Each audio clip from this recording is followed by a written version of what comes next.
Bulatkan tekad, kuatkan hati, negeri ini memanggilmu kawan.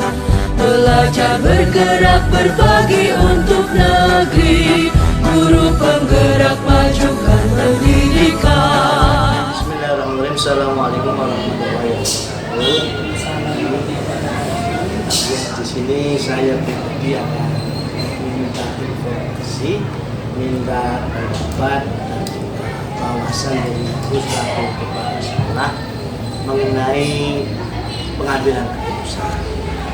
Ini juga penting bagi kami untuk kedepannya, barangkali nanti suatu saat kami punya kesempatan untuk menjadi seorang pemimpin dengan pengalaman dan yang telah Ibu lakukan, mudah-mudahan bisa menjadi referensi untuk tindakan yang akan datang.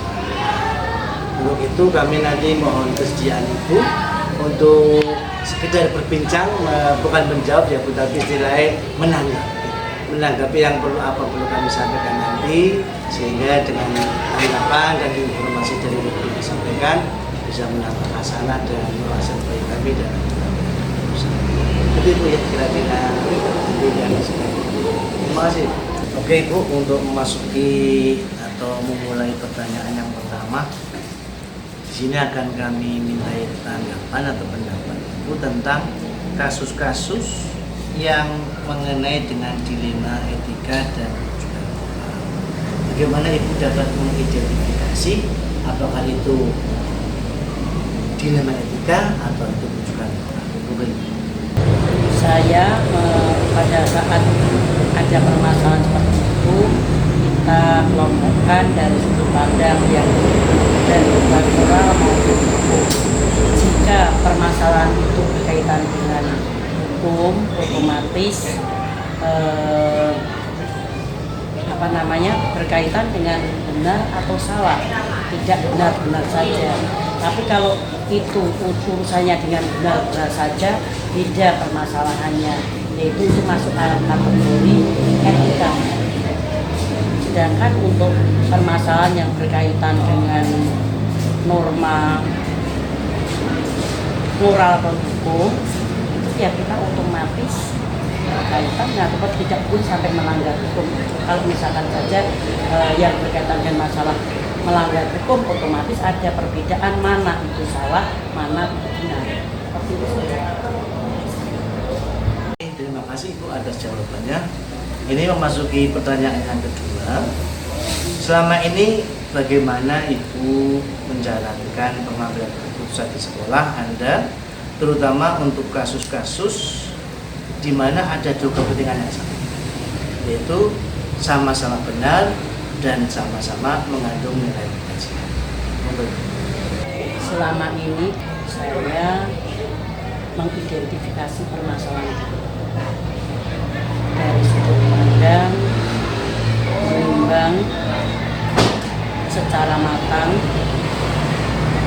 dan kita pilih mana yang paling benar, karena jangan sampai keputusan itu memihak ataupun merugikan salah satu pihak. Bagaimanapun katakanlah itu hal yang benar, mana yang lebih istilahnya lebih penting seperti itu. Jadi jangan sampai ada salah satu pihak dirugikan karena sama-sama punya kebenaran, namun mana dulu yang lebih penting itulah yang utama. Ya, terima kasih atas jawabannya. Yang ketiga, ini ada langkah-langkah atau prosedur. Kira-kira langkah-langkah atau prosedur apa yang biasa Ibu lakukan selama ini untuk pengambilan keputusan? Langkah-langkah yang diambil otomatis pasti itu mengidentifikasi masalah. Setelah identifikasi masalah, menentukan siapa saja yang terlibat di dalam permasalahan tersebut. Dengan begitu, kita mencari informasi dari orang-orang terdekatnya ataupun orang-orang yang terlibat di dalamnya. Setelah itu, baru kita mendiskusikan kepada pemangku kepentingan ataupun ya paling tidak warga di sekolah itu. Jangan sampai katakanlah dengan permasalahan yang ada, kita segera mengambil keputusan, tetapi tidak dilacak dulu, tidak dikumpulkan, kita mencari apa ya istilahnya ya, mencari informasi yang valid. Jangan sampai kita salah dalam mengambil keputusan. Untuk yang keempat, hal-hal apa saja yang selama ini Ibu anggap efektif dalam pengambilan keputusan pada kasus? Saya melakukan analisis kasus, kemudian menentukan solusinya sesuai dengan peraturan dan aturan yang ada. Jangan sampai katakanlah kita mengambil salah hati dan juga mengedepankan kepentingan umum. Jadi meskipun itu hal yang benar, tetapi bagaimanapun kita juga jangan sampai katakan hanya segelintir orang yang kita untungkan. Ya bagaimanapun kita tetap saja mempertimbangkan kepentingan orang banyak, kepentingan umum daripada kepentingan segelintir orang. Dan kepentingan umum itu pun saya kira yang benar-benar tidak melawan hukum ataupun yang sesuai dengan kaidah ataupun sesuai dengan aturan. Kenapa? Terima kasih atas jawabannya. Yang kelima, hal-hal apa saja yang selama ini merupakan tantangan dalam pengambilan keputusan pada kasus-kasus di Liman juga? Tantangan dalam mengambil keputusan itu pasti ada, karena bagaimanapun pasti ada pro dan kontra, itu pasti. Maka bagaimanapun kita analisis dari permasalahan dan kasus tersebut, dan jangan sampai katakanlah merugikan satu pihak. Kalau bisa menguntungkan kedua belah pihak, jangan sampai memihak dari salah satu salah satu pihak ya. Jangan sampai memihak dari salah satu pihak saja, tapi sebisa mungkin bisa menguntungkan dari kedua belah pihak, karena sama-sama ada kebenarannya, ada nilai benarnya. Yang keenam, apakah Ibu memiliki sebuah tata cara atau jadwal dalam sebuah penyelesaian kasus dilema etika? Apakah Ibu langsung menyelesaikan di tempat atau memiliki jadwal untuk penyelesaiannya? Bentuk atau prosedur apa yang Ibu cari? Tidak, karena kan dalam kehidupan sehari-hari dalam bekerja, kasus-kasus itu kan ada kasus besar, ada kasus menengah, dan juga ada kasus kecil. Kalau ada kasus kecil itu saya kira langsung diselesaikan saja, jangan sampai kasus kecil malah jadi membesar. Sedangkan kalau kasus besar itu ya seperti yang saya sebutkan yang pada awal tadi, kita identifikasi permasalahan, terus juga kita cari solusinya, kita mencari informasi-informasi dari orang-orang yang terkait, kita mencari informasi-informasi dari orang-orang yang terlibat, dan kita cari solusi. Yang ketujuh, apakah ada seseorang atau faktor-faktor yang selama ini mempermudah atau membantu Ibu dalam pengambilan keputusan dalam kasus di tempat itu? Dalam menyelesaikan suatu kasus, kita kan tidak hidup sendiri. Kita itu kan ibaratnya di dalam sekolah itu kan rumah tangga, ada suatu tim. Ya. Timnya itu meskipun tidak tertulis di situ, ada rekan-rekan kerja, ada wakil-wakil, ada orang tua murid, ada stakeholder yang membantu kinerja kita. Jangan sampai dalam mengambil suatu keputusan kita ambil sendiri, yang namanya dalam pemikiran satu orang itu akan lebih baik pemikirannya dari banyak masukan orang. Karena bagaimanapun di dalam suatu keputusan itu tadi, kalau satu kotak saja tidak bisa mencakup semua permasalahan yang ada. Paling tidak ada masukan dari pihak-pihak yang terkait tadi, maka insya Allah keputusan yang kita ambil itu akan. Baik, terima kasih Ibu untuk yang terakhir. Dari semua hal yang telah Ibu sampaikan, pembelajaran apa yang dapat Ibu petik dari pengambilan keputusan selama ini? Terima kasih. Yang pasti dari permasalahan-permasalahan yang ada, kita sebagai manusia, kita sebagai yang dituakan, otomatis itu akan lebih bijaksana. Tidak bisa mengambil keputusan dengan busa-busu, tidak. Pasti dengan adanya perjalanan tadi kita lebih bisa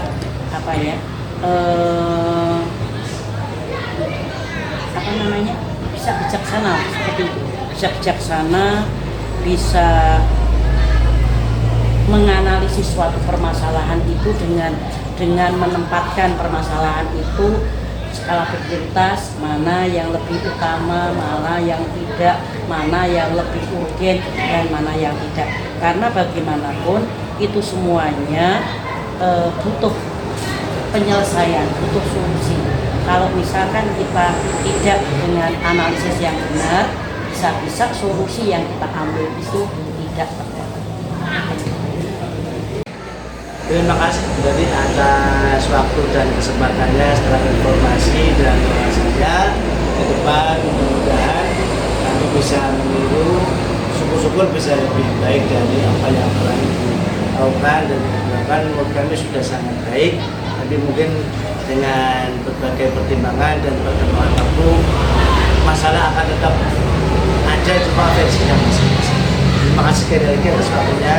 Kurang lebihnya maaf. Assalamualaikum warahmatullahi wabarakatuh. Belajar, bergerak, berbagi untuk negeri kita. Assalamualaikum warahmatullahi wabarakatuh. Waalaikumsalam. Yang kami hormati dan yang terhormat Ibu Budiani SPD MPD. Saya dari ini selaku calon guru penggerak dimintai untuk interview atau wawancara berkenaan dengan pengambilan keputusan yang berhubungan dengan etika moral ataupun dilema etika ataupun tujuan moral. Hari ini kami lakukan yang pertama adalah untuk melengkapi tugas kami selaku calon guru penggerak, dan yang kedua adalah untuk berbagi informasi, berbagi pengalaman. Barangkali di suatu saat kami harus mengambil keputusan baik sebagai guru maupun sebagai, insya Allah barangkali ada kesempatan sebagai kepala sekolah, bisa mungkin meniru atau mungkin berbagi pengalaman atau sebagai referensi untuk kami dalam mengambil keputusan yang di kemudian hari. Untuk itu nanti akan kami ajukan beberapa pertanyaan, Bu. Mudah-mudahan apa yang Ibu sampaikan, apa yang Ibu berikan sangat bermanfaat dan berguna bagi kami di masa yang akan datang. Begitu dulu, Bu, nanti kita akan mulai pertanyaannya. Terima kasih, Bu Ami. Mari kita mulai wawancara atau perbincangan kita dengan pertanyaan atau masalah yang pertama. Selama ini bagaimana Ibu mengidentifikasi kasus yang merupakan dilema etika atau tujuan moral? Ya, terima kasih atas pertanyaan yang sudah diajukan. Jadi begini, kepala sekolah sebagai pemimpin pembelajaran sering dihadapkan pada masalah yang terkait dengan peran dan tugas kepala sekolah itu sendiri, dan juga dihadapkan pada kasus-kasus yang bersifat non teknis pembelajaran. Nah, selama ini saya memetakan manakah kasus yang termasuk dilema etika atau bujukan moral ini dengan cara saya memetakan kasus-kasus tersebut, ya. Apakah situasi sulit dan menantang itu memerlukan satu pilihan keputusan di antara beberapa kemungkinan yang sama-sama tidak dikehendaki, karena harus membuat keputusan yang sama-sama benar. Jadi di sini benar lawan benar, ya, yang artinya benar secara moral tetapi bertentangan. Jika demikian, maka itu saya kategorikan dalam kasus dilema etika. Nah, apabila saya dihadapkan pada sebuah masalah di mana harus membuat satu keputusan antara benar dan salah, itu berarti kasus yang saya hadapi masuk pada kategori rujukan moral. Nah, seperti contohnya misalnya di sekolah ada seorang guru matematika yang tidak membolehkan siswanya mengikuti pelajaran karena katanya tidak mengerjakan tugas dan hanya membuat gaduh saja. Kalau saya memutuskan guru tersebut harus membolehkan siswa itu mengikuti pelajaran, benar, karena memang merupakan hak siswa untuk memperoleh pendidikan dan pengajaran yang bermutu. Tetapi kalau guru tersebut tidak membolehkan juga benar, karena itu kan sifatnya pemberian hukuman, di mana dalam pendidikan itu ada reward dan punishment, ya. Dalam hal ini guru tersebut memberikan punishment supaya anak tersebut ada perubahan perilaku pada saat mengikuti pelajaran matematika. Dia bisa tenang mengerjakan tugas yang diberikan oleh guru dan tidak mengacaukan suasana di kelas. Ya, begitu. Terima kasih Bu atas jawaban yang cukup memuaskan dan cukup baik bagi kami.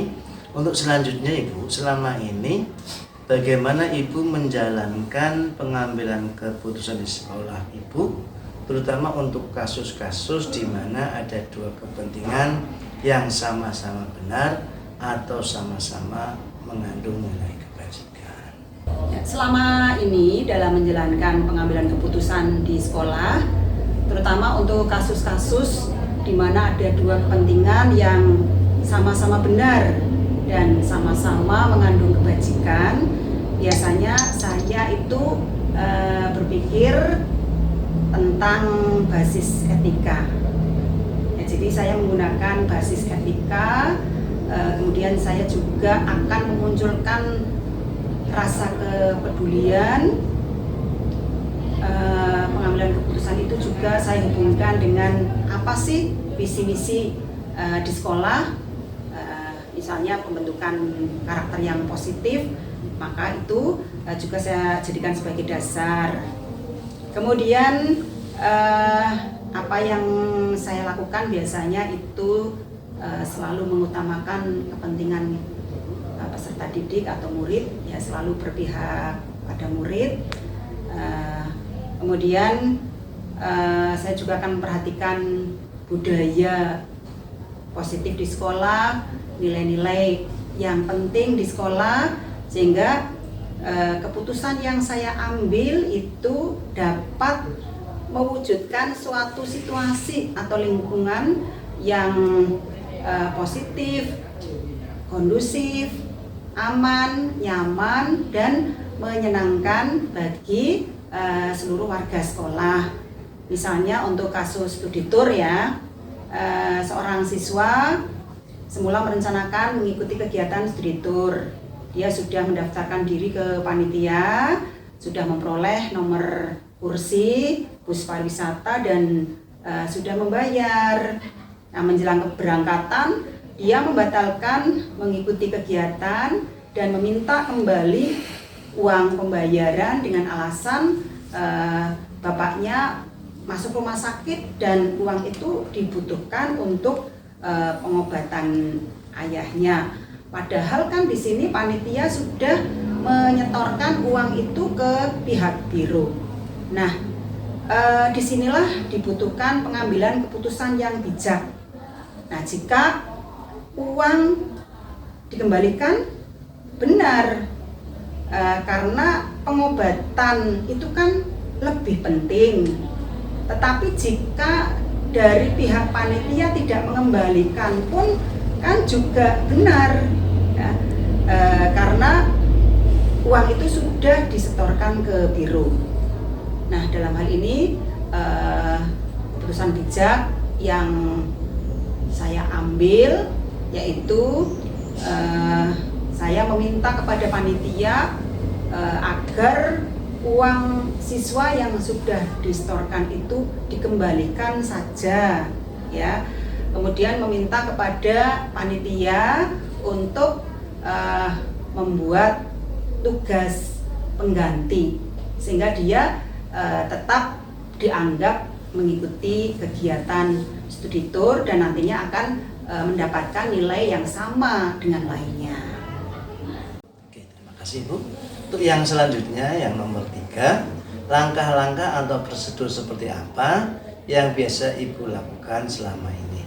Tentang langkah atau prosedur yang saya lakukan selama ini dalam pengambilan keputusan adalah yang pertama, saya akan menentukan sifat situasi tersebut, apakah benar melawan benar, apakah itu salah dan benar. Ya, tadi sudah disampaikan bahwa kalau benar melawan benar berarti termasuk pada dilema etika, kalau benar dan salah berarti termasuk dalam rujukan moral. Itu langkah yang pertama. Kemudian untuk langkah yang kedua, untuk bisa menyelesaikan kasus itu dengan seadil-adilnya, saya akan menanyakan siapa saja yang terlibat dalam kegiatan tersebut, mungkin siswa, mungkin orang tua siswa, mungkin juga pihak eksternal. Kemudian langkah berikutnya yang saya tempuh adalah mengumpulkan fakta dan data-data yang terkait dengan masalah tersebut, ya, karena ini penting sekali. Tanpa ada fakta dan data yang lengkap, ya tentu keputusan yang diambil ini akan mengalami suatu kecacatan, ya. Berikutnya yaitu saya akan memikirkan beberapa opsi tindakan. Jadi apa, penyelesaian apa nanti dari kasus yang muncul tersebut. Nah, selanjutnya juga saya akan melakukan evaluasi, ya, beberapa alternatif pemecahan masalah. Dari beberapa alternatif itu saya akan menentukan atau memilih opsi yang paling baik, ya, yang tentu saja bisa diterima oleh semuanya. Selanjutnya akan menjelaskan mengapa opsi itu diambil, ya. Kemudian menentukan cara mempraktekkan atau mengimplementasikan opsi tersebut, dan selanjutnya saya akan melakukan refleksi dari pengambilan keputusan itu, hal-hal apa saja yang masih kurang, ya, dan yang mungkin belum tepat. Nanti akan dilakukan perbaikan apabila muncul kasus atau masalah serupa. Terima kasih Ibu atas jawabannya. Untuk yang keempat Ibu, hal-hal apa saja yang selama ini Ibu anggap efektif dalam pengambilan keputusan, khususnya pada kasus-kasus dilema etika?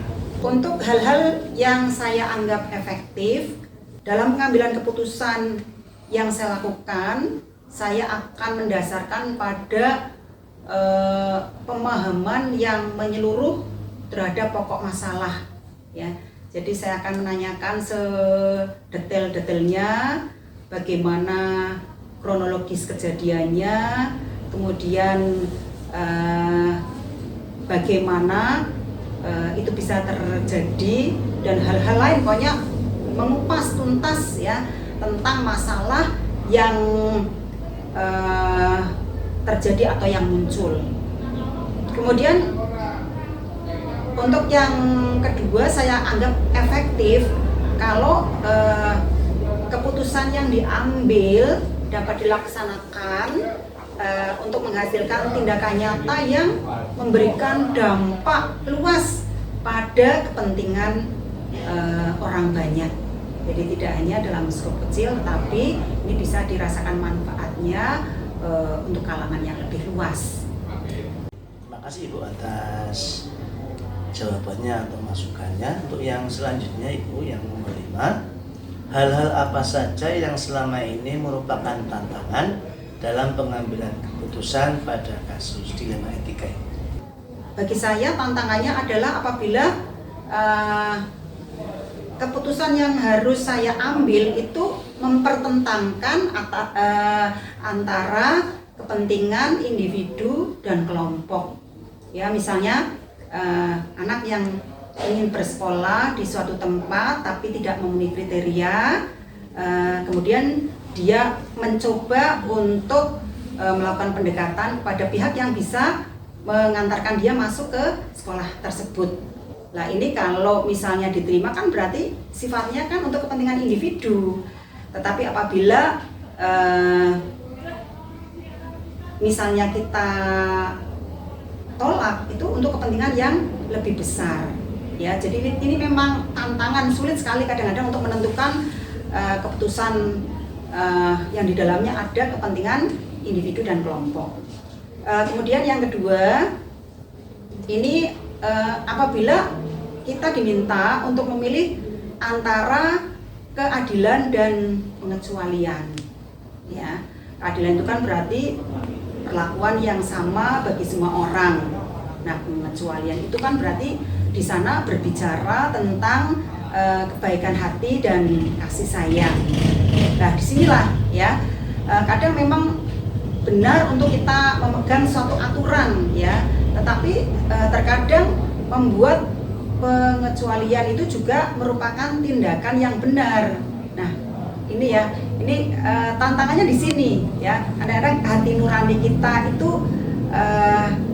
memberontak dengan hal ini, tetapi ya bagaimana lagi karena harus mengambil suatu keputusan.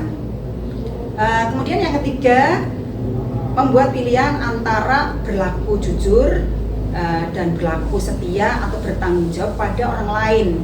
Nah, di sini dituntut kejujuran, menyampaikan informasi berdasarkan fakta atau menjunjung nilai kesetiaan pada profesi, ya, mungkin kelompok tertentu atau komitmen yang telah dibuat sebelumnya.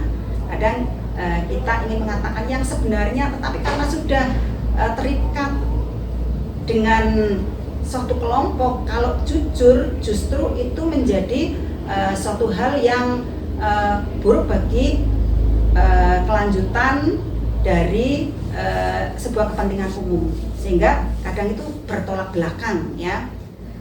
Kemudian yang keempat, memilih antara yang kelihatannya baik untuk saat ini dan terbaik untuk masa yang akan datang. Ya, kalau ini saya contohkan misalnya seorang siswa itu menjelang kelulusan kurang 1 bulan dari hasil keputusan Dewan Guru bahwa siswa itu harus dikeluarkan. Ya, itu benar karena kan dia melanggar tata tertib, melanggar ketentuan. Tetapi kalau dia dikeluarkan berarti kan masa depan dia akan terhambat paling tidak 1 tahun, ya, dia harus mengulang di SMP. Nah, ini kalau kita terbaik saat ini yang diambil keputusannya, ya berarti siswa keluar, ya, tidak melanjutkan walaupun ujian kurang 1 bulan. Tetapi kalau kita mengambil keputusan terbaik untuk masa yang akan datang, ya berarti oke lah, ya, walaupun bagaimana dia melanggar karena faktor tadi, ya, untuk kebaikan anak di masa mendatang agar dia bisa meraih cita-citanya dengan lancar, ya, bagaimanapun kita luluskan. Itu hal-hal yang menurut saya menjadi tantangan dalam pengambilan keputusan. Dan yang keenam, Ibu, apakah Ibu memiliki sebuah tata kala atau jadwal tertentu dalam sebuah penyelesaian kasus dilema etika? Apakah Ibu langsung menyelesaikan di tempat atau memiliki sebuah jadwal untuk menyelesaikannya? Bentuk atau prosedur seperti apa yang Ibu jalankan? Sebenarnya tidak ada jadwal khusus untuk penyelesaian kasus. Biasanya untuk kasus yang ringan ya langsung saya selesaikan ketika permasalahan atau kasus itu muncul. Tetapi untuk kasus yang berat itu biasanya ya saya tunda, dibuat jadwal penyelesaian agar nanti keputusan yang diambil itu keputusan yang baik, yang terbaik untuk semua pihak. Nah, untuk prosedur yang saya jalankan, saya melakukan analisis terhadap kasus tersebut berdasarkan paradigma pengambilan keputusan, ya, yang terdiri dari empat paradigma, ya. Kemudian yang kedua, saya akan menganalisis kasus berdasarkan prinsip pengambilan keputusan pada situasi dalam dilema etika, ya. 3 prinsip itu dijadikan pedoman. Dan yang ketiga, menganalisis, ya, yang saya lakukan selanjutnya adalah menganalisis kasus berdasarkan langkah-langkah pengambilan keputusan pada situasi dilema etika. Ya, Ibu. Untuk selanjutnya, Ibu, apakah ada seseorang atau faktor-faktor apa yang selama ini mempermudah atau membantu Ibu dalam pengambilan keputusan dalam kasus dilema etika? Faktor yang mempermudah atau membantu saya dalam pengambilan keputusan dalam kasus dilema etika yaitu sebelum saya mengambil keputusan, saya akan melakukan musyawarah dulu dengan guru BK, kemudian dengan wakil kepala sekolah, kemudian dengan tim pengembang sekolah, pengawas, kemudian juga pejabat di jajaran dinas pendidikan. Ini agar tujuannya memperdalam dan memperluas pemahaman saya tentang masalah yang sedang dihadapi, ya, sehingga keputusan yang diambil menjadi keputusan yang bijak, tepat, dan di kemudian hari tidak muncul masalah baru. Jadi sudah masalah itu selesai, masalah itu tuntas. Oke, terima kasih Bu untuk yang terakhir yang akan kami tanyakan, yaitu dari semua hal yang telah disampaikan, pembelajaran apa yang menurut Ibu petik dari pengalaman dalam mengambil keputusan dilema etika?